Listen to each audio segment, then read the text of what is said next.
You're now listening to the Wrong Agenda podcast. Hello, this is a prepaid collect call from Castro,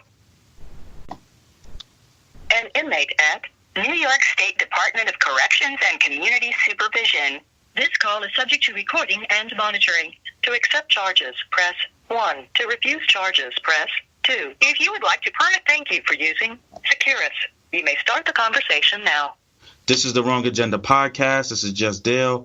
I'm here with my co-host, OG Leak, and we got two very special guests in the building today. I'm going to let them introduce themselves and tell a little about what's going on. Starting with you, Shawn Peace. Yeah, my name is Shawn Peace. I'm currently incarcerated at Greenhaven Correctional Facility, serving a 110-year prison term without having a murder conviction. I'm here to work and talk about my life story and the project that I'm currently working on. Everybody just calls me Castro. Greetings to the listening audience. Thank you, brother, for inviting me to the Wrong Agenda. I am the Executive Secretary and Executive Program Director of the Project for Calculated Transition, which is an authorized organization at Greenhaven Correctional. And I'm here to contribute any way possible to the conversation that we need to have, that the people need to hear. All right. Thank you. Thank you both for taking the time and doing this with us. Castro, could you just tell us a little bit about PAC, how it got started, and where it is today, what exactly it does?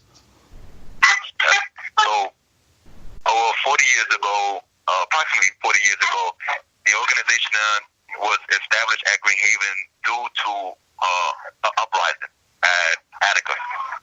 And the conditions were so bad, so dilapidated at that time that the brothers in the population in Attica took over a section of the facility and began to make some demands that the conditions should change. Unfortunately, some of the brothers lost their lives after that event, and even some civilians lost their lives that day. And one day, when it all concluded and the dust settled, they shipped out men from Attica to different facilities and started allotting opportunities for programs, for classes, and I mean even stuff like FRP packages, visits, and stuff of that nature, in order to better the conditions of prison.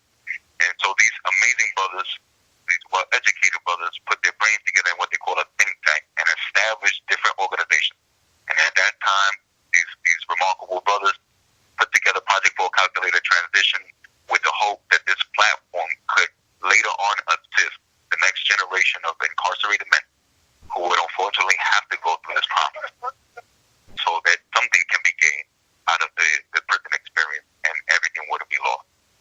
And today, PAC is running 2 courses. Now, our primary focus at the time, we are sponsored by Yale University School of Law, so we have something called the Verbal Arena, and we sit with the Yale students, the PAC members. We sit with Yale students that have conversations of the sensible penal laws that influence our communities directly. We talk about what they should be like, what changes should be made, how legislators should be viewing the problems inside of our community, because everything is related to law. We measure the law, we understand it, and then try to see how we can modify it and which ways we should in order so they can be more effective to the community and beneficial.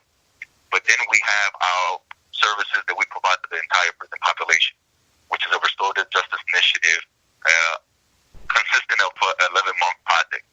It's 2 courses. Our basic course and first course is character research. And we cover everything from our habits to our thinking to, prison problem solving. How do we deal with some of the issues that we deal in prison? How do we manage being parents from prison? How do we manage being spouses? And even the basic stuff like hygiene. How do we take care of? So many brothers came into prison at early ages. So we have to take all those things into consideration. Then we have a more comprehensive course and intense course called A Challenge to Change. This is specifically geared as a therapeutic course, specifically geared towards addressing criminal thinking and behavior patterns. And anybody in the prison population can sign up for it. We have an extensive waiting list of over 150 participants at this time in a population that they hold approximately 2,000 incarcerated individuals.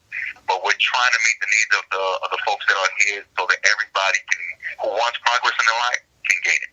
Mm-hmm. Shawn, can you tell us a little bit more about your story in your journey from since your As arrest? far as my incarceration or my whole life? Well, you know what? Let's start your life. Let's just hear a little bit more about you and you know, some things you feel that you want to get out to the people, let them know.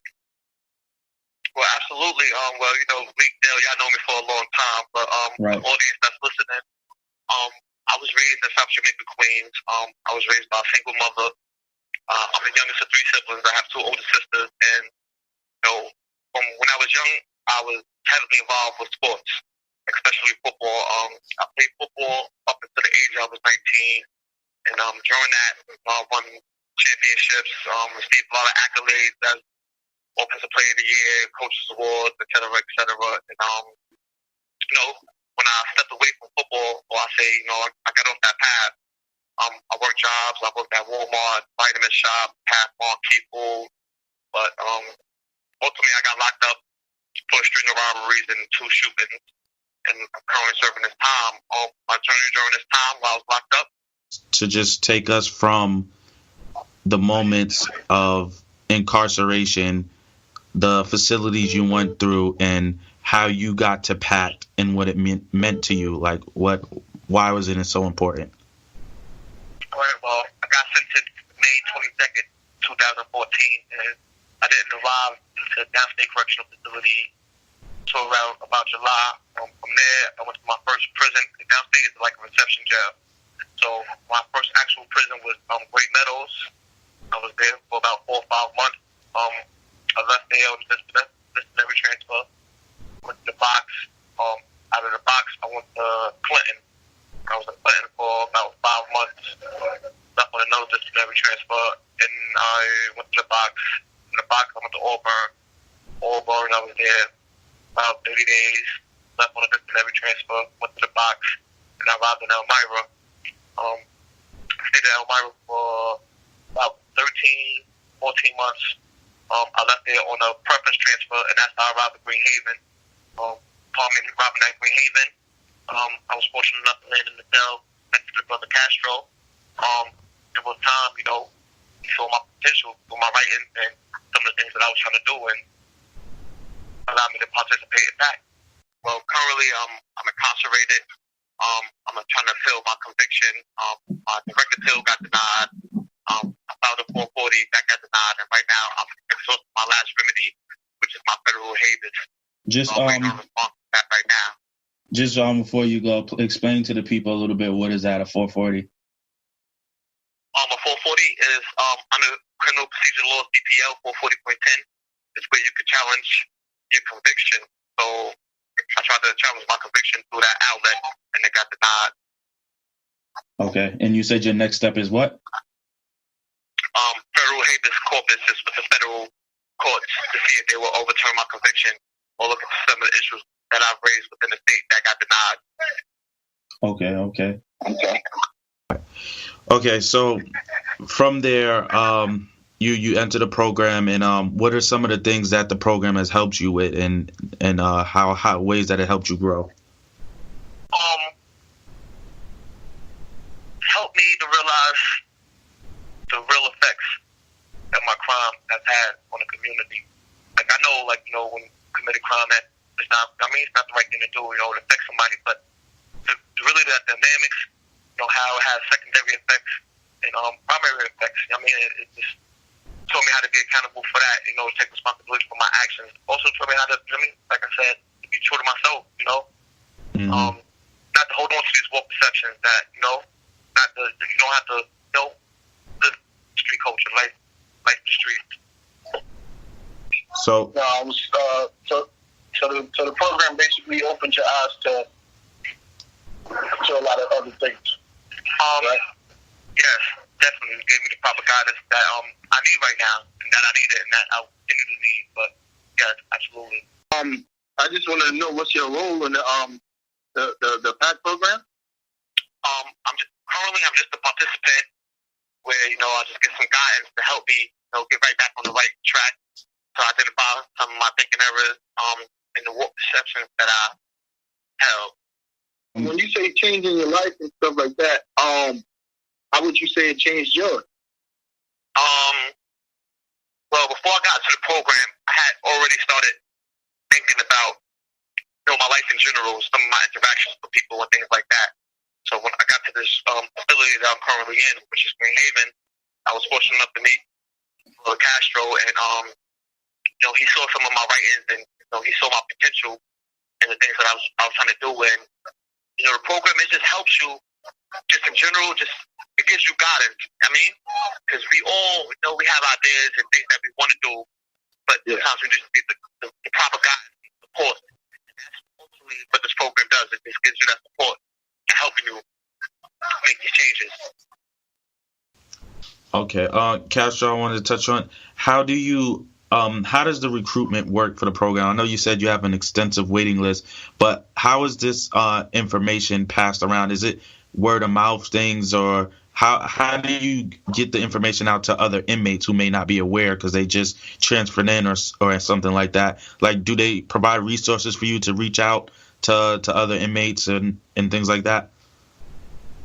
Absolutely, yeah. So one of the things that happens for guys who just enter the facility for the first time, when they get to Green Haven, they have to do a week of orientation.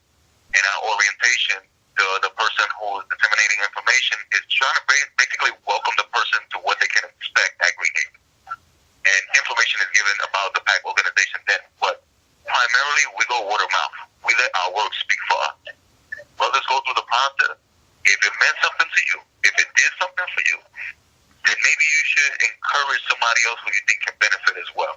And so we kind of like let it go that route. And so the waiting list is basically people who let us know that they're interested because of what they heard somebody else say. Mm-hmm. Or it was somebody who went through the program and said, you know what, I want to recommend somebody that I think really can really use what you guys are providing to the population. And then we reach out to them. We ask them if, when the cycle comes and their name comes up on the list, are you ready? Do you want this? And do you need any information? Do you need to know what we're doing? But basically, the work speaks for itself. How I behave every day, what we're aiming to do every day. Like right now, people came out to the yard with so many different agendas. I came to work. Right. I came to work. The work doesn't end. It doesn't start and end in the classroom. If we got to go to the yard and find these brothers, I met Shawn Peace as my neighbor. So, anywhere where we can let brothers know what's happening, we share the information, and we let it be transmuted by our daily behavior. Okay. And on upon release, people who go through the program, is there a program out there where how they can still participate and still grow and still get this information out even though they release, just to prove that the concept does work? Is it under the same name, or do they run a different organization? How does that work? All right, so this facility actually has a number of organizations that have different programs taking place here. So Osborne Association comes here and does the parenting course. They provide reentry information and resources for people coming home. There's the Exodus organization based out in Harlem. Mm-hmm. They do reentry work. The brother Julio Medina does phenomenal work, has been invited to the White House of the two different administrations to speak about reentry. And so they come here and provide a service and let people know. So we work together. Our objectives through the PAC organization are to help people in particular set of needs, in our habits, and our way of thinking, and our way of behaving. Other programs, through our Restorative Justice Initiative, but we combine resources with other organizations. And listen, man, when folks take this work serious, when they go in there and don't just come to get a certificate of completion, the doors open up. You don't even have to go looking for one. It's going to open up for you. We had a brother who did over 38 years, Jose Hamza Saldana, 38 years. And his first year being home, he became the head leader of the RAP organization that spearheading prison reform in ways that people who haven't been in prison can't possibly do. That's amazing. So when the work is genuinely done, the doors open up, but we do network with one another in order to assist people in their individual needs. Right. Okay. That answered my question perfectly. So, once again, I just want to make sure this information goes out. How can people? I just want you to do the websites one more time. how people can learn more about this. Yeah, how people can learn more about this, how people can maybe help participate, whether it be reading. I know the letters that's putting together. I believe you said there's a documentary that's being done. Like, just one more time, give us all the information of how people could, if they're interested, be a part of this and help in any way. No problem. Listen. So once again, the Yale University website, you can find through any search engine. Google helps you find everything nowadays. So you can look up Yale University, and they have what they call the Greenhaven Prison Project. And under the Greenhaven Prison Project, you have like a one-page introduction of what it is that's taking place, how Yale University and the PAC members at Greenhaven are working together to address some of the issues that are being had inside of prison, as well as the community at large. And where the Yale students also have just recently been approved to establish a newsletter. So as that develops further, you'll be able to find that information inside of the Yale University website. The documentary will have an update of when it comes out at the page as well. Some editing is still taking place, but we have a significant amount of footage, and people will be able to directly see what the classroom setting looks like, what the work looks like in action. Then we have the brother Jose Hamza Saldana, who needs critical support at this time, leading this campaign with the proposal for the Geriatric Act and the Fair Parole Act. And his website is rapcampaign.com. That's the rapcampaign.com. And they have another move that another event that that's leading up to Albany on April 21st, 2020. We need the support of family members to help promote some of these good proposals that will change the dynamics of what the criminal justice system looks like today, so that we can get traction towards progress inside of our community. And once again, that's rapcampaign.com, and there you'll find information. And just to reiterate one more time, just in case we missed it before, the brother Jose Hamza Saldana is actually a former PAC member who was actively involved in our programs here before being released, and went to a parole board, and after 38 years of incarceration was finally released and doing the same work we do here. He's now doing it at home. So we definitely have some things on the way to expose more of the information of what we're doing. Just be attentive through the Yale page. All right. Okay. So back to you, Shawn, just a little bit. I know there's certain things you can and cannot say all the time, but just as far as your situation and what's going on, and you said you got 110 years, correct? Absolutely. What exactly, what's out there, or what's being pushed to stop this? Like, what, I don't know how to say it, which laws can be put in place to stop these things from happening for people who are trying to be rehabilitated and get back into society? Like, what exactly is the act or laws that prevent this from happening that we're trying to put in place? Well, the sentencing guidelines, we have to change the sentencing guidelines. And the mindset of the court system, they eventually assess by the severity of the convictions that they receive throughout their career. So we have to change that mindset first. And we have to set a max to the time that's being given for any particular crime. And I feel like that max should be 20 years. And we have to stop trying to arrange a certain punishment for a particular crime. Just to add a little bit to what the brother Shawn Peace was highlighting, a more specific response via answer, there are actually two bills being proposed right now. It's specifically about resentencing. Right. It was presented on the first levels on February 20th, and it's for resentencing and sentencing modification.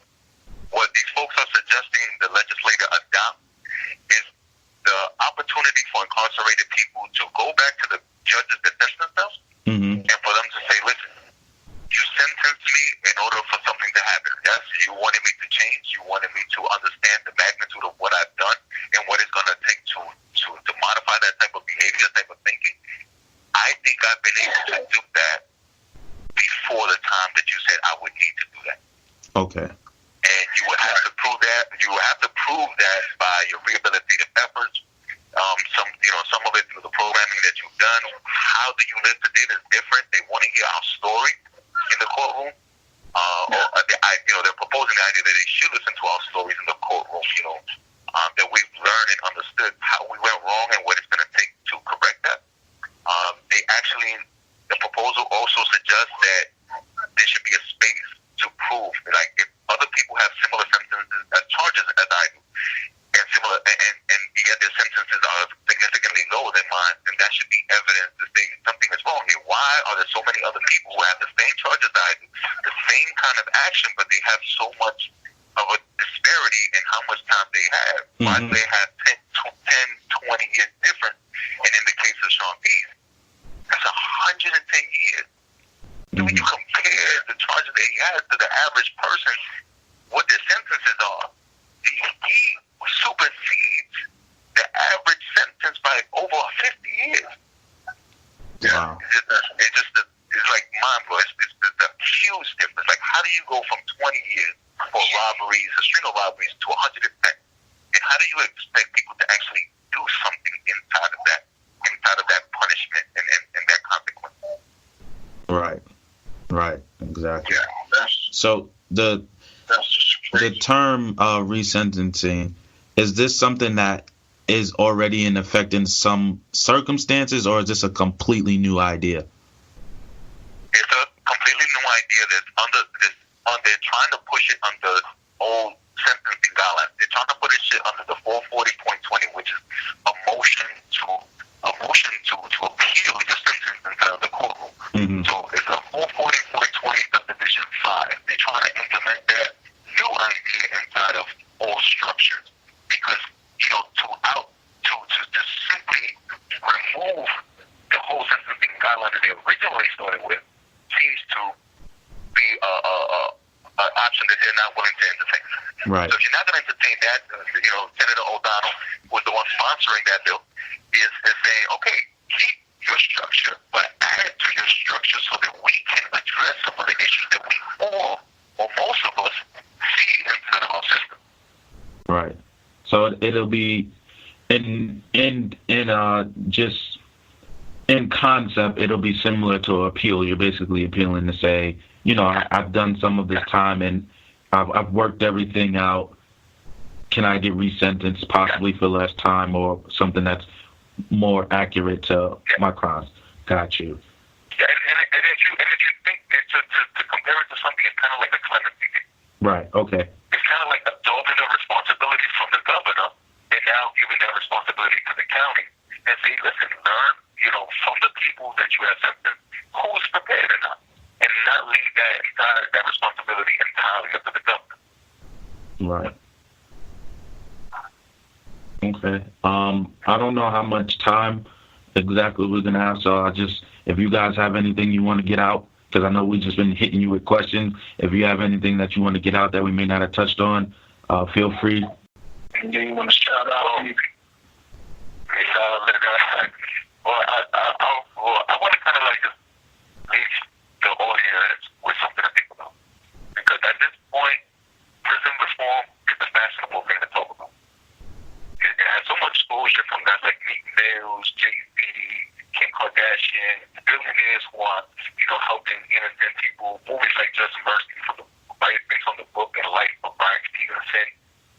There's so many different ways that people are now learning about what's been happening as an issue for a long time. So I want to leave the listening audience with something to think about. These issues have existed inside of our community and in our prisons for a long time. Our people have been suffering under the same issues for a long time. And if, for one, what does that say about our nation as a whole when that goes unaddressed for so long? What has been the mission? What has been the objective of these establishments and these institutions? If the problem has been visible for so long and nothing has been really done to correct and I think it's time for us as people to stop waiting for a system to do something for us that it hasn't. It clearly hasn't shown interest in really doing. It's done in a superficial way. And you create welfare just to give money to people at the best solution to our problem. And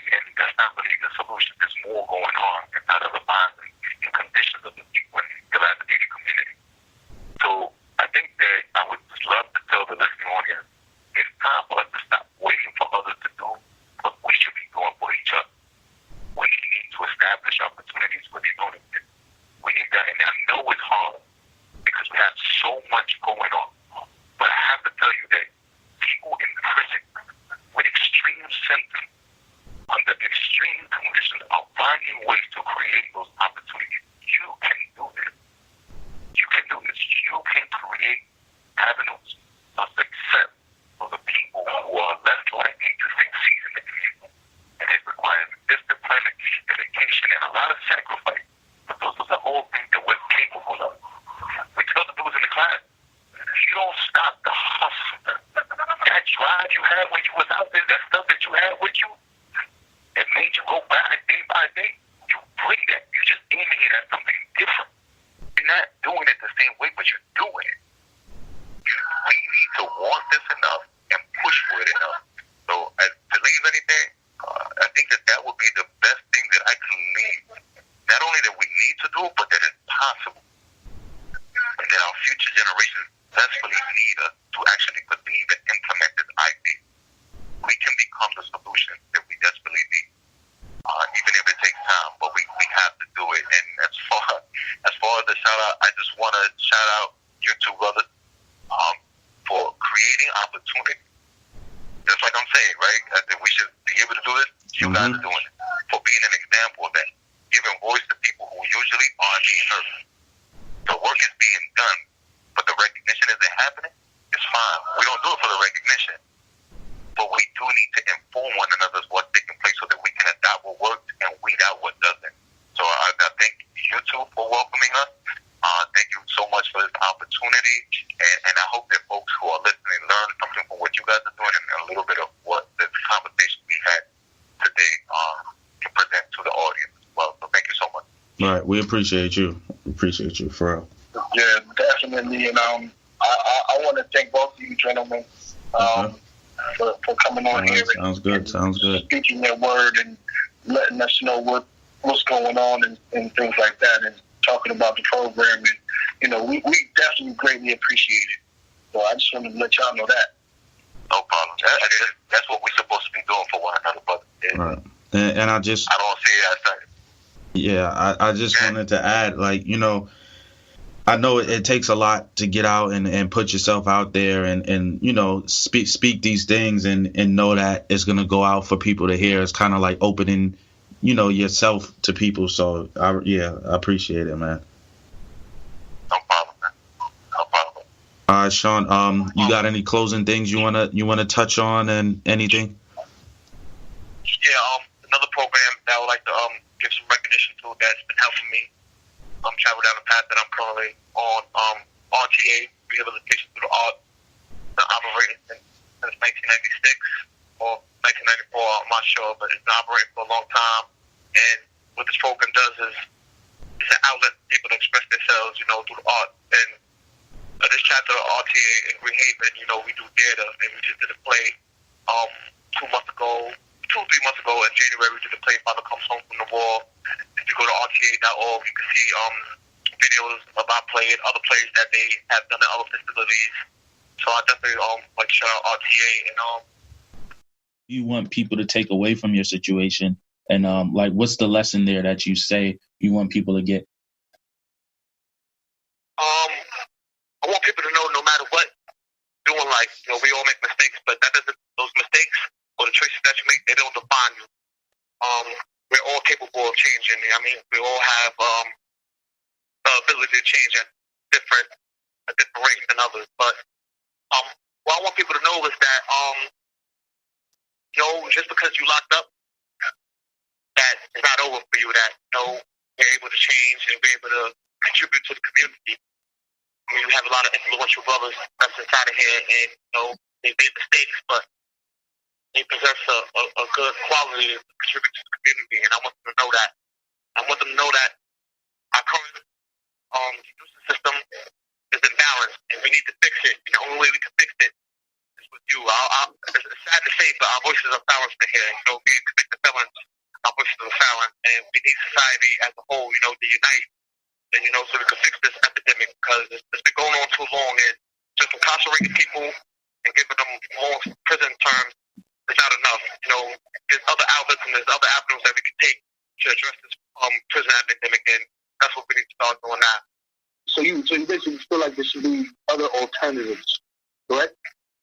Well, there are other alternatives, but they don't have let's just say they don't have a platform that they should have. Usually we have restorative justice programs, right? One in particular is common justice. They deal with young adults from the ages of 16 to 24. They deal with violent crime offenders. The way I feel that these programs, like Common Justice and other restorative justice programs that operate in, not just in New York, but the whole United States, they should have a bigger platform. It should be utilized more than what they're being utilized now. Right. Okay. Most definitely. Going forward, like, do you have any plans as far as like what you want to do when you come home?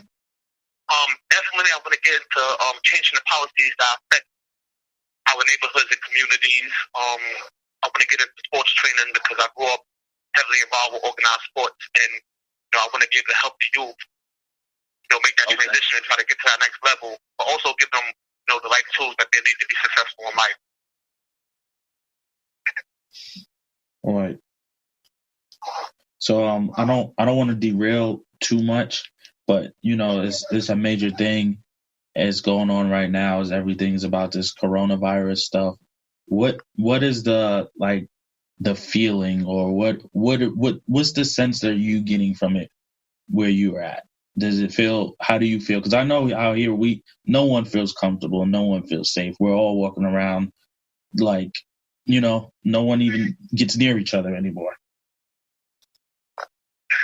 Oh, personally, I feel vulnerable because unfortunately this virus is affecting me, to my central support system, and a lot of people affected that are dear to my heart.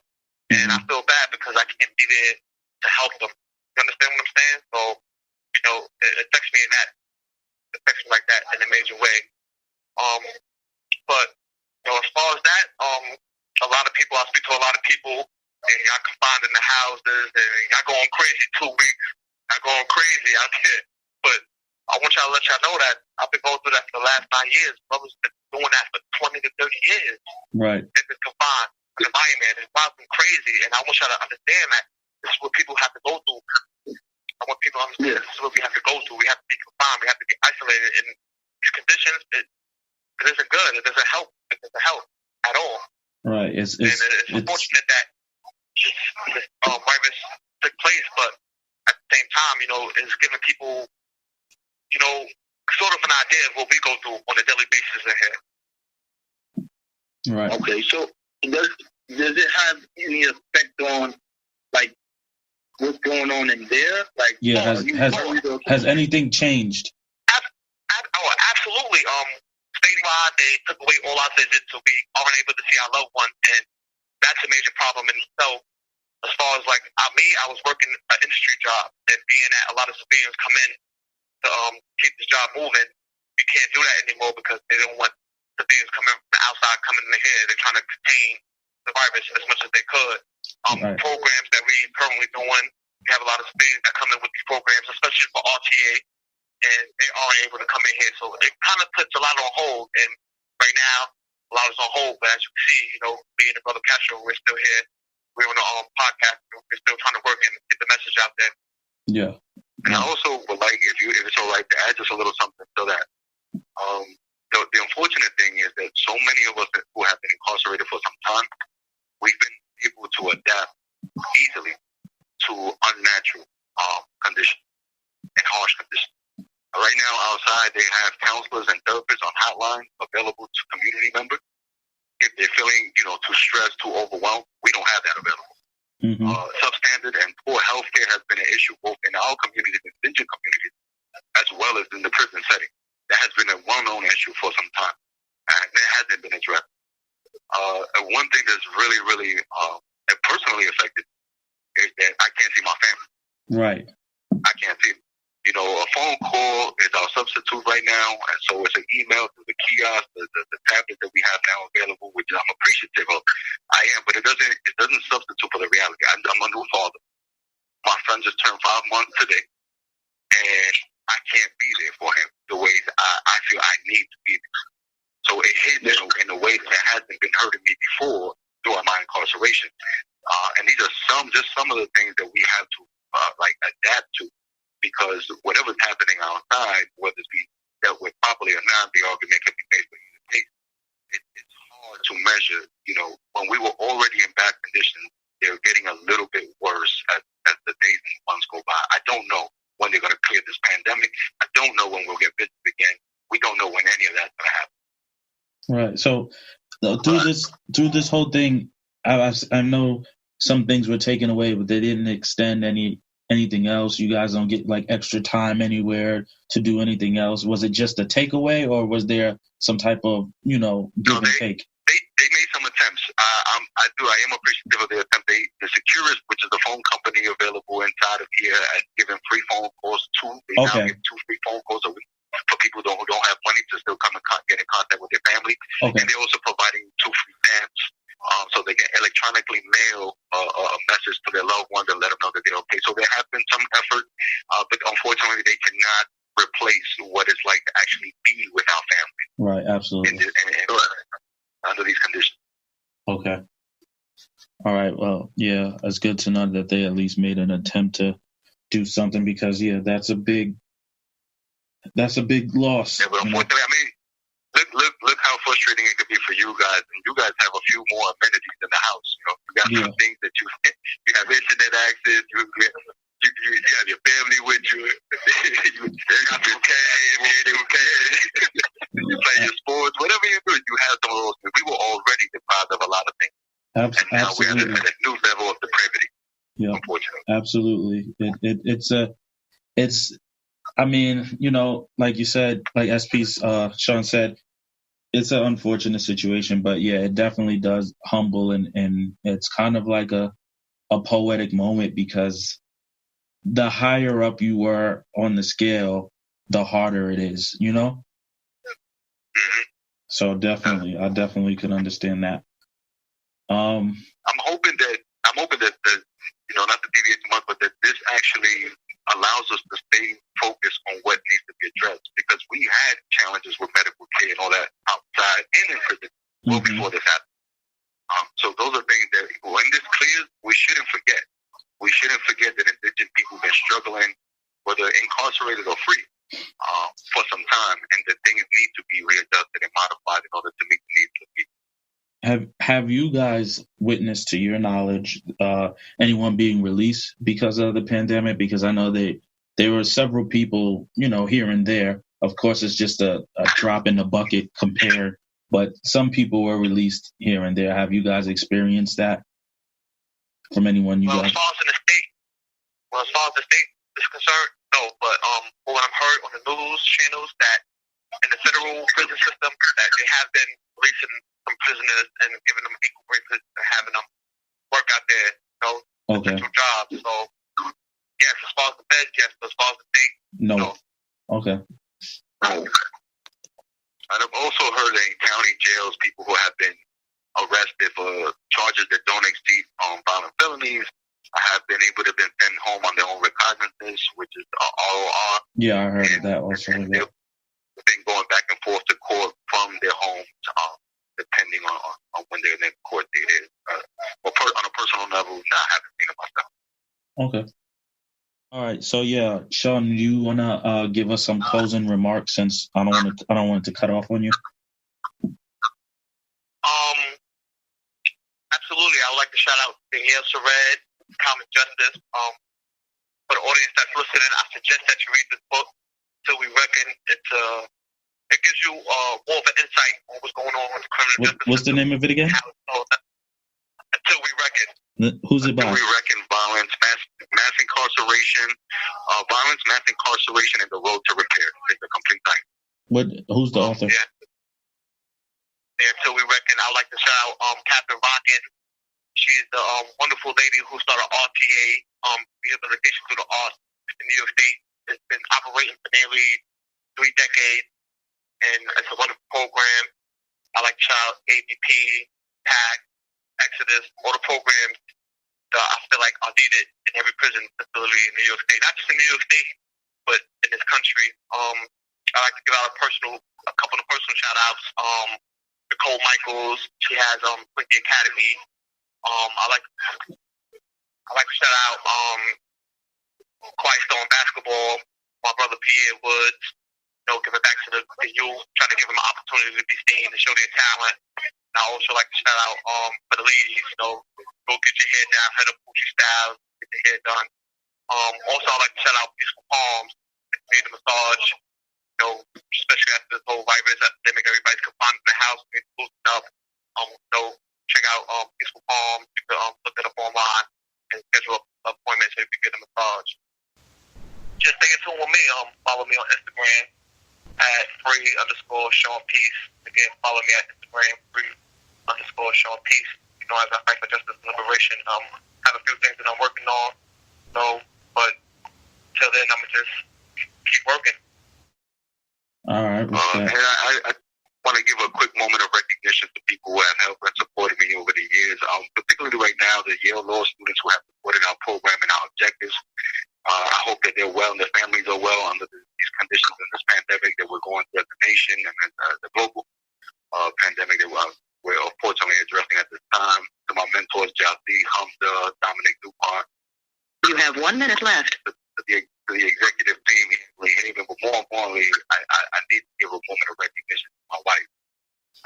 I think that a lot of what I'm capable of doing today, the positive stuff that I contribute to do inside the program, because she believes that those things was possible. So, to my wife, I love you, mommy, for your unwavering support over so many years. You've been by my side without judging me, without criticizing. I appreciate you.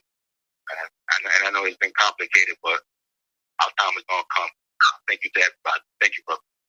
I also like to give a shout out to the Wrong Agenda for giving us the platform for our voice to be heard.